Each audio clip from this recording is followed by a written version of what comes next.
Inilah Injil Yesus Kristus menurut Santo Lukas. Dimuliakanlah Tuhan.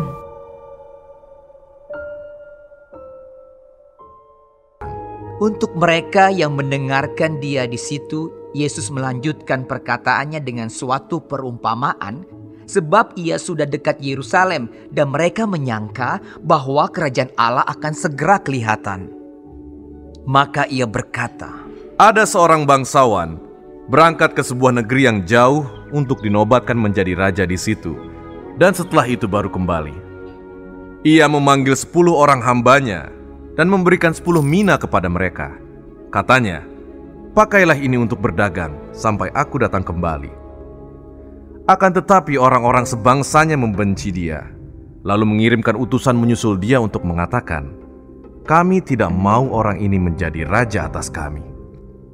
Dan terjadilah ketika ia kembali, setelah ia dinobatkan menjadi raja, ia menyuruh memanggil hamba-hambanya yang telah diberinya uang itu untuk mengetahui berapa hasil dagang mereka masing-masing.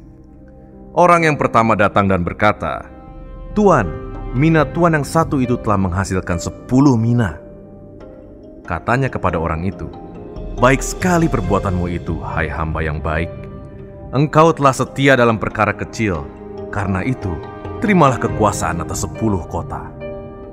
Datanglah yang kedua dan berkata, Tuan, mina Tuan telah menghasilkan 5 mina. Katanya kepada orang itu, dan engkau kuasailah 5 kota. Dan hamba yang ketiga datang dan berkata, Tuan, inilah mina Tuan. Aku telah menyimpannya dalam sapu tangan. Sebab aku takut akan Tuan, karena Tuan adalah manusia yang keras. Tuan mengambil apa yang tidak pernah Tuan taruh, dan Tuan menuai apa yang tidak Tuan tabur. Katanya kepada orang itu, hai hamba yang jahat, aku akan menghakimi engkau menurut perkataanmu sendiri.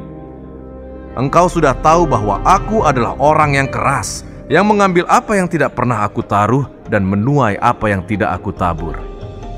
Jika demikian, mengapa uangku itu tidak kau berikan kepada orang yang menjalankan uang? Maka sekembaliku, aku dapat mengambilnya serta dengan bunganya. Lalu katanya kepada orang-orang yang berdiri di situ, ambillah mina yang satu itu daripadanya, dan berikanlah kepada orang yang mempunyai 10 mina itu. Kata mereka kepadanya, Tuan, ia sudah mempunyai 10 mina. Jawabnya, aku berkata kepadamu, setiap orang yang mempunyai, kepadanya akan diberi. Tetapi siapa yang tidak mempunyai, daripadanya akan diambil juga apa yang ada padanya. Akan tetapi semua seteruku ini, yang tidak suka aku menjadi rajanya, bawalah mereka kemari, dan bunuhlah mereka di depan mataku. Dan setelah mengatakan semuanya itu, Yesus mendahului mereka dan meneruskan perjalanannya ke Yerusalem.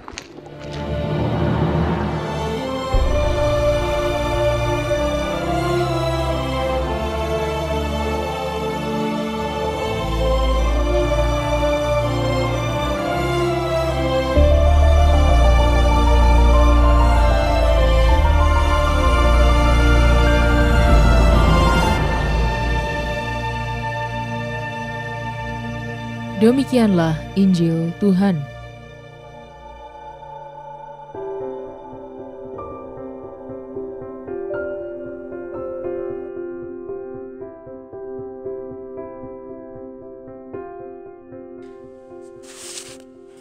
Kambing Hitam. Renungan oleh Romo Ferdinandus Tai Okarm. Sahabat Cafe Rohani, saya sangat yakin kita semua sering mendengar ungkapan kambing hitam. Ketika ada persoalan, orang berusaha mencuci tangan, melepaskan tanggung jawab, dan menyalahkan orang lain. Sikap tidak mau bertanggung jawab adalah virus dalam kebersamaan. Virus yang merusak hubungan kerjasama dan kerja tim. Hamba yang tidak setia dalam perumpamaan berusaha mencari kesalahan pada sang raja atas sifat malas yang dimilikinya.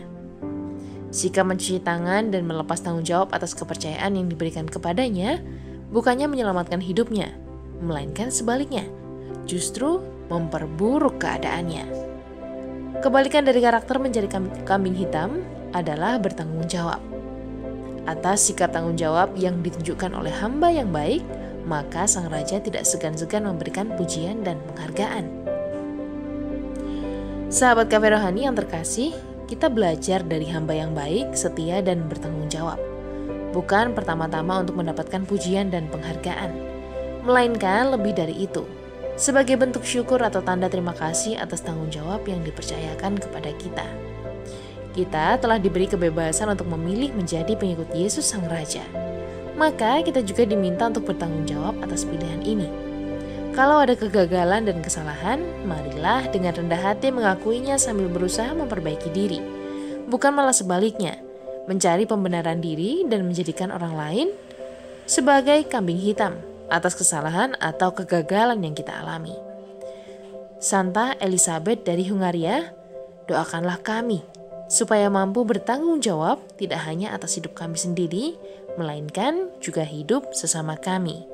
Selamat menikmati menu hari ini.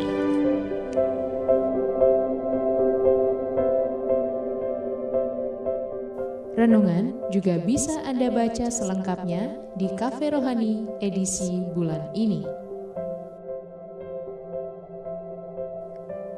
Dengarkan juga renungan ini di radio.karmelindomedia.com.